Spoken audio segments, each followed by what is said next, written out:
SIR এর চূড়ান্ত voter তালিকা প্রকাশিত। এই নিয়ে প্রতিক্রিয়া দিলেন দিলীপ ঘোষ। পাশাপাশি তিনি অনুপ্রবেশ নিয়েও তৃণমূলকে কটাক্ষ করেন। এছাড়াও দিলীপ ঘোষ বলেন, পশ্চিমবঙ্গের মানুষ এই নির্বাচনে বোঝা নামিয়ে দেবে। আর কি বললেন শুনুন।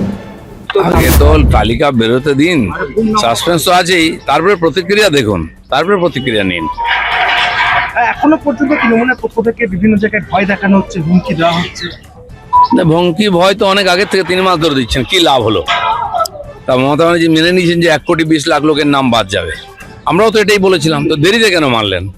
উনি তো পার্লামেন্টে তুলেছিলেন 2005 সালে যে অনুপ্রবেশকারী পশ্চিমবাংলায় ভরে গেছে, এদের না সরালে বাংলা শেষ হয়ে যাবে।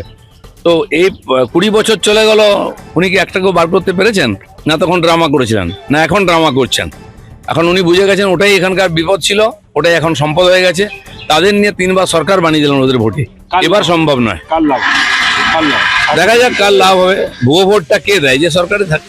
দাদা, রাজ্যসভায় রাজীব কুমার তাকে পাঠাচ্ছেন তৃণমূল কংগ্রেস, কি বলবেন? পুরস্কার স্বরূপ শুনুন, যে শহীদ দিবস ওনারা পালন করে 21 জুলাই, সেই শহীদ দিবসের যারা নায়ক, যারা গুলি চালিয়েছিলেন, তাদেরকে উনি এমএলএ করেছেন, মন্ত্রী করেছেন। আর রাজীব কুমার তো ওনাকে সাথ দিয়েছেন এত বছর, সমস্ত ভালো মন্দতে বিরাট অবদান আছে, তাকে তো পুরস্কার দেওয়া উচিত, তাই দিচ্ছেন। মানেকা গোস্বামী নতুন চমক তৃণমূলের প্রার্থী তালিকায়। ঠিক আছে, রাজ্যসভায় যাকে ইচ্ছা পাঠাতে পারেন, পার্টির সেটা অধিকার আছে।